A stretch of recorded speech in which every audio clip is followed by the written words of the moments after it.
Assalamualaikum warahmatullahi wabarakatuh. Tabi pun kepada murid-murid Bapak kelas 6 yang Bapak banggakan, pada kesempatan ini Bapak akan menayangkan resume tema 7 subtema 1 pemimpin di sekitarku. Pada pembelajaran kali ini kita akan membahas tentang PPKN, yakni pemimpin dan Pancasila. Lalu pelajaran bahasa Indonesia tentang pidato, IPA, masa pubertas, IPS, era Kartini dan ASEAN, dan terakhir pelajaran SBDP tentang poster dan nada. Selamat menyaksikan dan semangat belajar. Mari kita bahas materi yang pertama, yakni PPKN, yakni pemimpin. Pemimpin adalah seseorang yang diberikan kepercayaan untuk membimbing orang lain dalam kelompoknya. Seorang pemimpin yang baik tidak akan memaksakan segala gagasan kepada anggota yang dipimpinnya. Seorang pemimpin haruslah memiliki kemampuan dalam memimpin sebuah komunitas, organisasi atau kelompok. Seperti foto yang Bapak tayangkan, yakni Presiden RI yang pertama, yakni Insinyur Soekarno.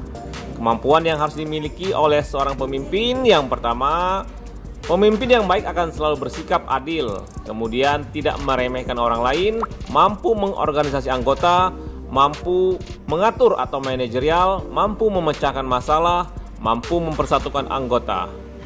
Dan yang tidak kalah penting adalah seorang pemimpin memiliki tingkah laku yang baik atau menjadi teladan bagi para anggotanya.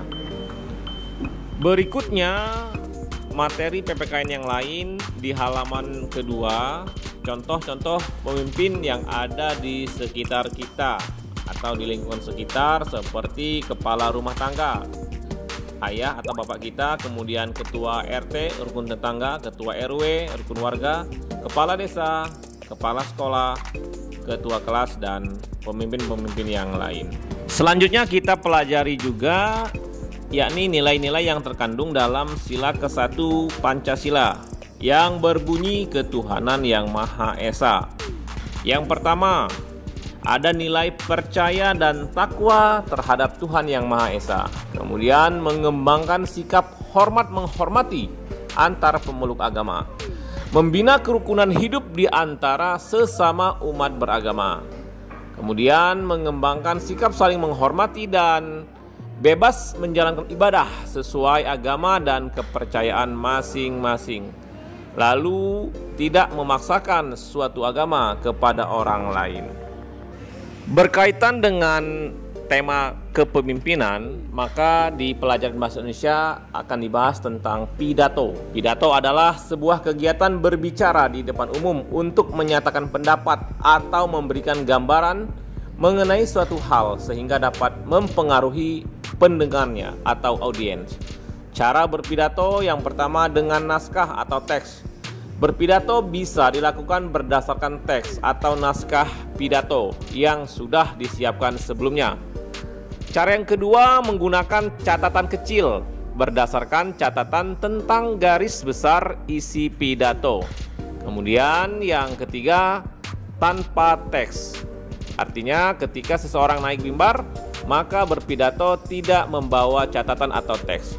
Bagi pemula, dalam berpidato sebaiknya menggunakan teks atau naskah pidato agar pada proses pidatonya berjalan dengan lancar. Nah, ini anak-anak sekalian yang Bapak banggakan, ada hal-hal yang harus kita perhatikan saat berpidato. Sebelum berpidato, bacalah naskah atau teks dan kita pahami isinya. Kemudian mengetahui hal-hal penting seperti tujuan, nama acara, dan undangan atau peserta yang hadir dan tertulis di dalam naskah. Selanjutnya dalam penyampaian pidato, lafal atau pengucapan kalimat tentu harus jelas agar undangan atau peserta pendengar pidato bisa mendengarkan kita dengan jelas dan seksama. Intonasi atau penekanan kalimat juga harus tepat, sikap yang sopan dan tidak kaku. Selanjutnya, pandangan mata jangan terlalu terarah kepada naskah. Sesekali mata kita arahkan kepada hadirin yang hadir. Kemudian ada langkah-langkah dalam menyusun sebuah pidato. Yang pertama adalah menentukan tema atau pokok pembicaraan. Tema disesuaikan dengan peristiwa yang melatar belakangi pidato. Misalnya untuk acara perpisahan, kalian bisa menyampaikan tema berterima kasih kepada bapak-bapak atau ibu guru kalian. Yang kedua, membuat pokok-pokok isi yang akan disampaikan dalam pidato. Selanjutnya, menentukan tujuan pidato. Tujuan pidato bermacam-macam. Misalnya untuk mengemukakan atau menyampaikan sesuatu, menghibur, menjelaskan sesuatu atau mempengaruhi pendengar. Lalu menyusun kerangka pidatonya. Mari kita belajar cara menyusun sebuah kerangka pidato. Kerangka pidato dimulai dengan pendahuluan. Pendahuluan ini berisi salam pembuka, ucapan syukur kepada Tuhan Yang Maha Esa, ucapan terima kasih kepada berbagai pihak yang terkait, dan penyampaian tujuan pidato. Kemudian bagian isi. Isi pidato berisi uraian dari pidato. Isi pidato harus sesuai dengan tema. Yang terakhir bagian penutup berisi kesimpulan, saran, kritik, harapan-harapan, ucapan terima kasih, permohonan maaf, dan salam penutup. Tentu setelah kita mendapatkan kerangka pidato yang kita susun, kita harus kembangkan kerangka pidato tersebut menjadi sebuah naskah pidato. Baik anak-anak sekalian, berikutnya kita akan membahas materi IPA, yakni pubertas. Apa perbedaan fisik laki-laki sebelum dan setelah masa pubertas? Bisa kita lihat dalam tabel berikut. Sebelum pubertas dan setelah pubertas. Yang pertama, sebelum pubertas badan masih pendek. Setelah pubertas badan menjadi lebih tinggi. Kemudian belum muncul jakun pada leher. Setelah pubertas muncul jakun pada leher. Kemudian sebelum pubertas belum berkumis. Setelah pubertas tumbuh kumis. Yang keempat, belum tumbuh rambut pada ketiak. Yang kelima, belum tertarik dengan lawan jenis. Setelah pubertas tertarik dengan lawan jenis. Yang keenam, dada belum membidang. Setelah pubertas dada menjadi lebih bidang. Dan seterusnya sampai dengan nomor 10, yakni belum mimpi basah. Setelah pubertas mengalami mimpi basah. Nah, sekarang mari kita lihat ciri-ciri pubertas yang dialami perempuan. Yang pertama, tumbuh rambut halus pada ketiak. Lalu yang kedua, suara menjadi melengking. Yang ketiga, pinggul melebar. 4, kulit halus. 5, payudara mulai tumbuh. Yang keenam, muncul jerawat pada muka. Yang ketujuh, tertarik dengan lawan jenis. Dan ciri yang primer yakni adalah menstruasi. Inilah cara menyikapi pubertas. Yang pertama, rajin beribadah sesuai agama masing-masing atau mendekatkan diri kepada Tuhan Yang Maha Esa. Kemudian menjaga kebersihan tubuh. Kebersihan tubuh juga harus kita jaga agar ketika saat kita mengalami pubertas, kuman atau bakteri tidak menempel di badan kita. Yang ketiga, menjaga kesehatan dengan memilih makanan sehat dan tidak melupakan olahraga. Yang keempat, hati-hati dalam bergaul dengan lawan jenis. Selanjutnya, menyikapi pubertas dengan memilih bacaan dan tontonan yang sesuai umur. Kita harus mampu memfilter tontonan dan bacaan yang pantas dan pas sesuai dengan umur kita. Baik anak-anak sekalian yang Bapak banggakan, berikutnya akan kita bahas kembali pada pelajaran SBDP materi tentang poster. Materi ini telah berulang kali dimunculkan pada tema-tema sebelumnya. Poster adalah sebuah karya seni atau sastra berupa kertas berukuran besar, berisikan kata-kata, gambar maupun angka yang dipasang pada dinding di tempat umum. Poster memuat berbagai informasi yang ditujukan kepada khalayak ramai dengan tujuan untuk mengajak, melarang, menyarankan, mengingatkan masyarakat, dan lainnya. Poster dibuat dengan ide yang kreatif sehingga penampilannya dapat menarik perhatian. Langkah-langkah dalam membuat poster adalah sebagai berikut. Nah, coba kalian perhatikan poster yang ada di sebelah kanan. Ada poster jagalah kebersihan lingkungan sekolah. Gambar dan tulisnya tentu sesuai dengan tema atau tujuannya. Langkah yang pertama adalah menentukan tema dan tujuan. Kemudian yang kedua, merumuskan pesan yang ingin disampaikan. Kemudian membuat kata-kata menarik. Dan yang keempat, pemilihan medianya. Langkah yang terakhir adalah proses pembuatan poster. Apakah digambar, dilukis, atau dicetak. Materi berikutnya yakni tentang tangga nada diatonis mayor. Tangga nada diatonis mayor memiliki interval atau jarak nada yakni 1, 1,5, 1, 1, 1, dan setengah. Ciri-ciri tangga nada diatonis mayor biasanya sebagai berikut.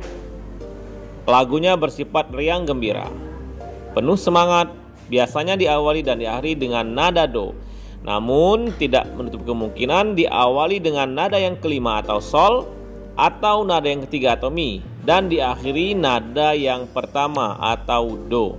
Contoh lagu yang menggunakan tangga nada diatonis mayor seperti Maju Tak Gentar, Indonesia Raya, dan Hari Merdeka. Selain ada tangga nada diatonis mayor, tangga nada yang lain bernama diatonis minor. Tangga nada diatonis minor memiliki interval atau jarak nada yakni 1,5, 1, 1, 1,5, 1, dan 1. Ciri-ciri tangga nada diatonis minor biasanya sebagai berikut. Lagu bersifat sedih. Lagu biasanya kurang bersemangat. Melodi lagu biasanya diawali dan diakhiri nada yang keenam atau la. Namun tidak menutup kemungkinan diawali nada yang ketiga atau mi dan diakhiri dengan nada yang keenam atau la. Contoh lagu dengan tangga diatonis minor adalah Gugur Bunga atau Syukur. Berikutnya materi pelajaran IPS tentang pahlawan Raden Ajeng Kartini. Raden Ajeng Kartini lahir di Jepara pada 21 April 1879 dan meninggal di Rembang 17 September 1904 pada usia 25 tahun. Beliau berasal dari keluarga bangsawan Jawa dari pasangan Raden Mas Adipati Aryo Sosrodiningrat dan Mas Ayu Ngasirah. R.A. Kartini adalah seorang tokoh Jawa dan pahlawan nasional Indonesia.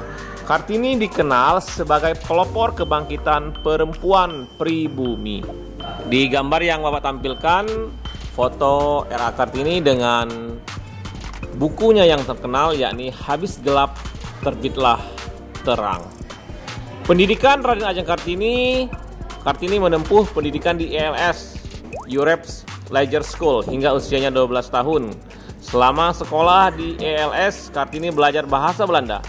Karena bisa bahasa Belanda, Kartini berkirim surat kepada teman-temannya di Belanda. Surat-surat yang ditulis lebih banyak berisi keluhan-keluhan tentang kehidupan wanita pribumi yang sulit untuk maju. Menurut Kartini, perempuan harus memperoleh kebebasan dan kesetaraan baik dalam kehidupan maupun di mata hukum. R.A. Kartini juga mengajar anak-anak perempuan di sekitar rumahnya yang berada di Jepara. Selanjutnya, Kartini kemudian mendirikan sekolah wanita di kompleks kantor Kabupaten Rembang. Hari Kartini diperingati setiap tanggal 21 April. Dengan memahami Hari Kartini, para wanita Indonesia terus berupaya meningkatkan perannya demi kemajuan bangsa dan negara tanpa melupakan kodratnya sebagai seorang wanita. Apa contoh kodrat sebagai seorang wanita? Ya, jika seorang wanita sudah berkeluarga, kodratnya sebagai istri dari suaminya dan ibu dari anak-anaknya untuk mengurus keperluan suami dan anak-anaknya. Namun tetap berperan dalam kemajuan bangsa dan negara di berbagai bidang. Di bagian akhir dibahas tentang negara ASEAN. Pada gambar telah Bapak tampilkan yakni peta Asia Tenggara atau ASEAN. Asia Tenggara terdiri dari negara-negara yakni Myanmar, Thailand, Laos, Kamboja, Vietnam, Filipina, Malaysia, Singapura, Brunei Darussalam, dan Indonesia, serta ditambah dengan Timor Leste. Nah, ini ada beberapa contoh peran yang diberikan Indonesia dalam bidang ekonomi di kawasan ASEAN. Yang pertama, berkontribusi dalam kerjasama di sektor industri. Salah satunya ASEAN Aceh Fertilizer Project. Kemudian aktif dalam AFTA, berperan dalam lumbung padi ASEAN dan pelopor dan pendiri organisasi kerja sama ekonomi antar negara. Dan yang kelima, mendukung terbentuknya Masyarakat Ekonomi ASEAN atau MEA.